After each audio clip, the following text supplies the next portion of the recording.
1990 teve início uma grande pesquisa internacional que tinha como objetivo saber quais eram as causas genéticas da doença. E essa grande pesquisa internacional foi financiada pelos governos de diversos países, como Estados Unidos, França, Inglaterra, Alemanha. E o objetivo era, como eu disse, saber qual era a causa das doenças para que você pudesse propor alternativas de tratamento e de prevenção voltadas para a causa da doença e não para as suas manifestações. Bom, esses resultados, essa pesquisa que estava programada para terminar em 2005, 15 anos, ela acabou terminando 2 anos antes, em 2003, e ela produziu seus resultados, né? Então, qual era o objetivo dessa pesquisa? Ela foi chamada de Genoma Humano, Projeto Genoma Humano, e ela tinha como objetivo saber qual era a característica normal da genética humana. Com isso, se poderia comparar a genética normal com a genética de indivíduos que têm diversos tipos de doença, como doença de Parkinson. Então, você pega uma amostra de indivíduos com doença de Parkinson e você compara com a genética esperada, encontra que havia um gene que está alterado em todas as pessoas com essa doença, ou um grupo de genes, e aí você entende então que era aquela alteração que estava favorecendo a ocorrência da doença.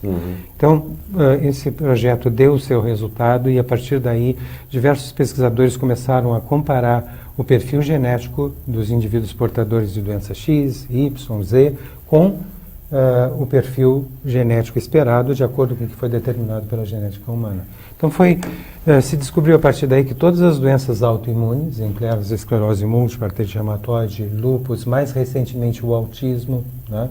Todas essas pessoas, esses indivíduos têm problemas genéticos relacionados à vitamina D. Mas a epigenética, que é o silenciamento da manifestação de genes defeituosos, entre aspas, é possível? A vitamina D atua nessa área, doutor? Também, mas apenas para que as pessoas entendam, por exemplo, se você imaginar que vitamina D, que é muito mais do que vitamina, é muito mais do que um hormônio, né? Ela foi chamada de vitamina D de vitamina por engano no início do século passado. Essa vitamina, se você comparar essa vitamina com uma chave, a vitamina D com uma chave, ela tem que encontrar uma fechadura dentro das suas células, que a gente chama de receptor da vitamina D. Então, muitas dessas pessoas têm o receptor da vitamina D, a fechadura, mal montada. Porque o gene, que é como se fosse um manual de instruções de como você deveria montar a fechadura, tem uma instrução errada. De tal forma que essas pessoas têm, por exemplo, um polimorfismo do receptor da vitamina D, ou seja, uma instrução errada no manual que deveria dizer como o receptor da vitamina D, a fechadura que a gente está comparando, deveria ser montada. Isso as torna resistentes à vitamina D. Ora, se elas são resistentes à vitamina D, o que você faz quando a chave entra na fechadura e a fechadura resiste ao giro da chave?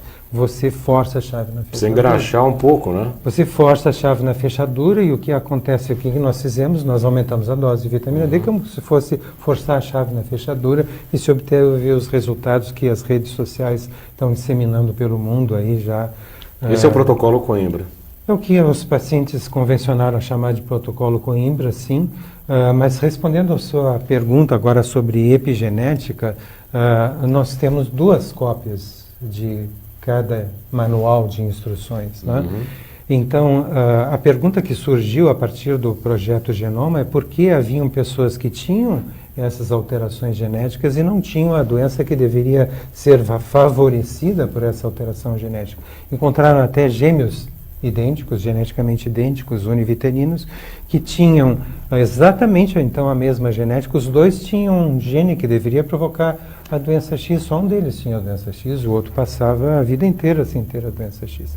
E aí surgiu a epigenética justamente para estudar e explicar isso. Exatamente, né? E ela explicou. Ela explicou que todos nós temos genes alterados, nenhum de nós tem genética perfeita, todos nós temos genes que podem provocar doenças, mas das 2 cópias que nós temos para cada manual de instruções, né, para cada gene, uma das duas, a cópia que traz alterações, que não tem todas as instruções corretas de, por exemplo, como construir a fechadura, né?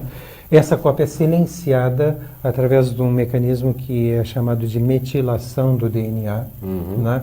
Mas a epigenética mostrou que quando nós mantemos elevado nível de estresse emocional, porque ao enfrentarmos um problema, nós reagimos excessivamente, do ponto de vista emocional, a esse problema. Então, quando nós mantemos níveis elevados de hormônios como o cortisol, adrenalina, você retira esses grupamentos químicos que deveriam manter o manual de instruções fechado, né, de tal forma que só a cópia normal ficasse aberta para ser lida. Então, aí, quando você mantém alto nível de estresse, ou seja, de uma forma sustentada ou recorrente, então esse cortisol, por exemplo, ele abre o manual errado e você começa a produzir, entre aspas, fechaduras mal montadas nas suas células. Você se torna resistente aos efeitos da vitamina D, e entre esses efeitos da vitamina D existe exatamente aquele que diz que você não deveria, o sistema imunológico não deveria atacar a você mesmo. Isso é um dos efeitos que a vitamina D tem, né? E como o manual de instruções que está sendo lido agora, depois de um estresse emocional, ou durante um estresse emocional, é a cópia errada, você se torna resistente à vitamina D, perde este efeito de impedir o sistema imunológico de atacar a você mesmo, e você pode desenvolver uma doença autoimune. E há que enfatizar aqui, Baldão, porque as evidências científicas se acumularam de uma forma irrefutável: autismo é uma doença autoimune.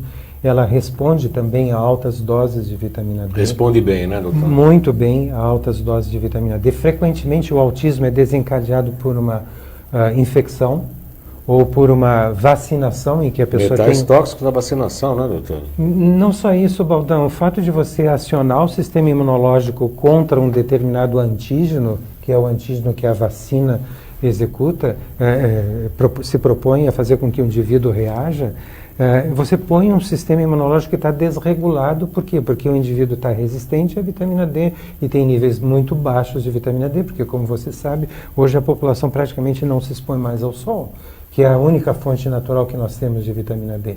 Então você coloca em ação um sistema imunológico para reagir contra o germe contra o qual a vacinação pretenderia evitar que você adquirisse aquela infecção, e ao acionar o sistema imunológico desregulado, ele faz o que não deve, ou seja, ele ataca você mesmo.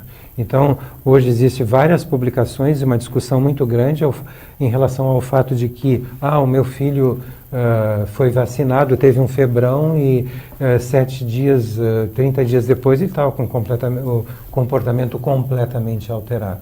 No caso do autismo, a gente sabe agora que a parte do sistema, do nosso organismo que é atacado pelo sistema imunológico no autismo é o sistema que transporta uma vitamina do complexo B, que é extremamente importante para você produzir neurotransmissores, né, que são as substâncias usadas pelos neurônios para, entre aspas, conversarem entre si. Né? É a vitamina B9, que erradamente é conhecida como ácido fólico. O ácido fólico não é vitamina B9 natural, é um produto artificial produzido pela indústria farmacêutica, em que nós somos obrigados, por força de lei, a engolir, porque ele é colocado por força de lei na farinha de trigo, na farinha de milho, mais recentemente, por a regra da Anvisa, e você acaba colocando no seu organismo uma substância que deveria ser transformada na vitamina B9.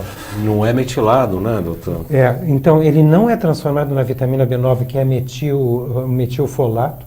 A vitamina B9 metilfolato que está presente em verduras cruas.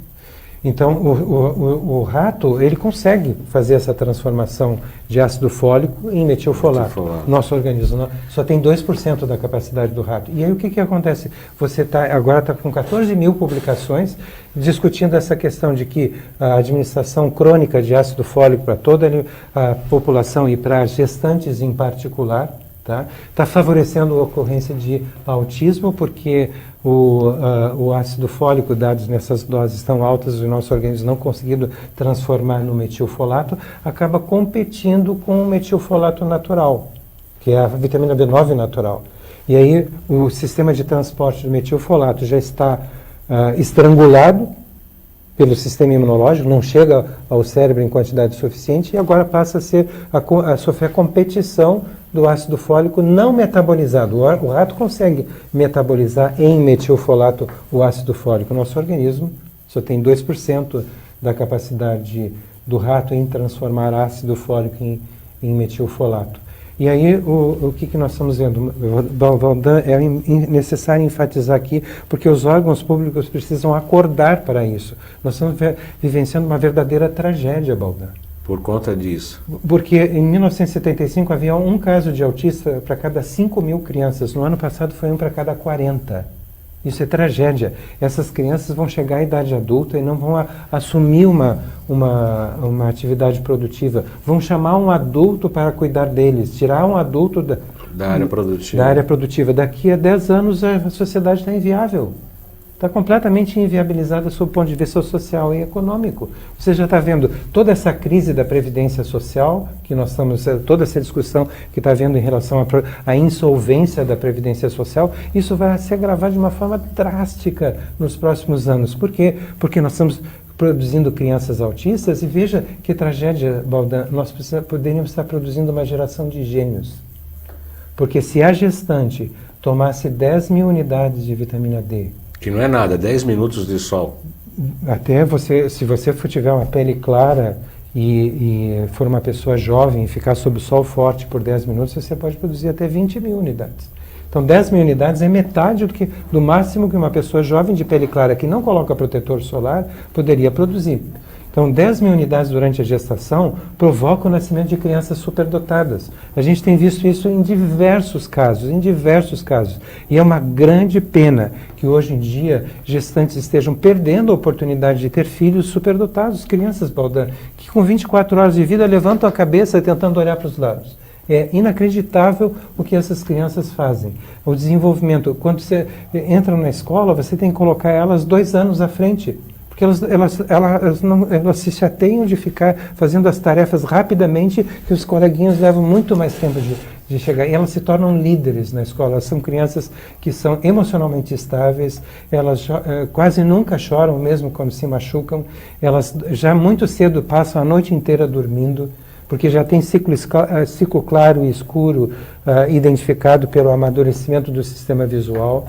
Então nós estamos perdendo a oportunidade de ter uma geração assim que vai transformar esse país e outros países do mundo em um mundo muito melhor do que atualmente o gênero humano, não é, doutor? Exatamente. Dando apenas 10.000 unidades. O que é isso? Em alguns sites você consegue ver o tratamento para um ano inteiro, 10.000 unidades, por apenas R$70. Aqui no Brasil está se cobrando muito caro, mas em alguns sites do exterior você consegue por R$70 o suficiente para tomar um ano inteiro, dá toda a gestação em mais 3 meses. Então, é um crime que nós estejamos deixando, porque existe muita desinformação sendo passada dentro do meio médico. As indústrias farmacêuticas, com uma única doença que você mencionou aqui, que é a esclerose múltipla, elas ganharam em 2017 $17 bilhões. Quanto custa um congresso médico? Custa de top de linha, custa 10 milhões. Elas financiam, elas controlam o conhecimento que é disseminado nesse congresso, vetando ou indicando obrigatoriamente a participação deste ou daquele palestrante.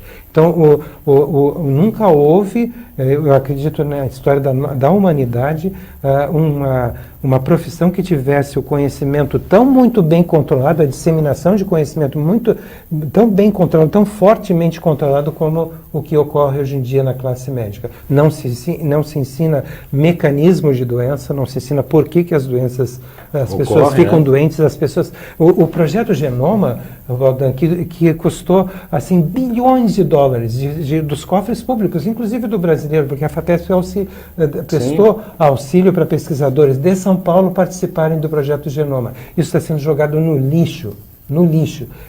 São bilhões e bilhões de dólares. 13 anos de pesquisa. Várias doenças já com a sua causa identificada. E tudo isso jogado no lixo. E a gente está tendo perdendo a oportunidade de ter crianças superdotadas e transformando a sociedade numa fábrica de autistas. E tudo poderia ter sido tão diferente. Imagina o que é para um pai e uma mãe que tiveram sempre a ambição de ter um filho, de repente ter um filho autista, uma pessoa que não se comunica, que não olha sequer nos olhos, que faz movimentos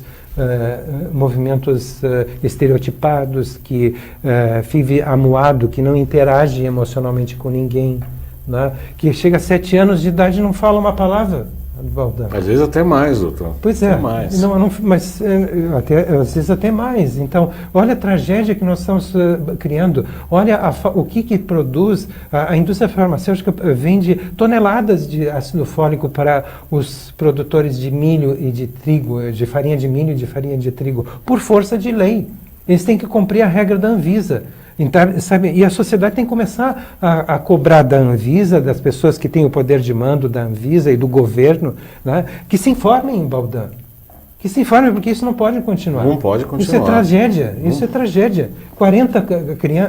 Uma criança autista para cada 40 crianças normais, quando nós podemos ter uma geração de gênios que transformariam esse país, em 20 anos, transformariam completamente esse país e outros países do mundo. Porque hoje o que você falou chamou de protocolo Coimbra, vitamina D é uma substância ímpar, que é capaz de fortemente estimular a metilação, ou seja, o fechamento de genes que todos nós temos alterados. Quando um bebê se forma, um embrião se forma no útero da mãe, ele recebe genes alterados do pai e da mãe. E ele precisa de vitamina B9, precisa de vitamina D, que não é vitamina, é muito mais do que um hormônio, para metilar esses genes, ou seja, fechar os manuais que estejam errados. É isso que a epigenética nos demonstrou. Ensina, né? Então nós estamos produzindo uma geração de pessoas doentes. A indústria farmacêutica espera ganhar só com a esclerose múltipla por volta de 2024 quase 25 bilhões de dólares. E está chamando os investidores para comprarem ações. Está chamando as pessoas portadoras de esclerose múltipla de mercado terapêutico da esclerose múltipla. E está chamando os investidores para comprar as ações porque vão lucrar muito. Estão chamando as pessoas que são portadoras de esclerose múltipla de mercado terapêutico. É um absurdo. No ano passado, o Brasil gastou com medicamentos biológicos a cifra astronômica de 2,8 bilhões de dólares em um único ano. Um país pagou para 3 empresas com medicamentos de alto custo 2,8 bilhões de dólares. Medicamentos biológicos que têm efeitos colaterais que podem matar, Baldan, o indivíduo que recebe. Mas tudo bem, se o paciente morrer, tudo bem, para a indústria farmacêutica ela está protegida, ela colocou lá uma enorme lista de efeitos colaterais, inclusive a morte súbita, e não tem nenhum problema se alguém falecer, porque ela está protegida.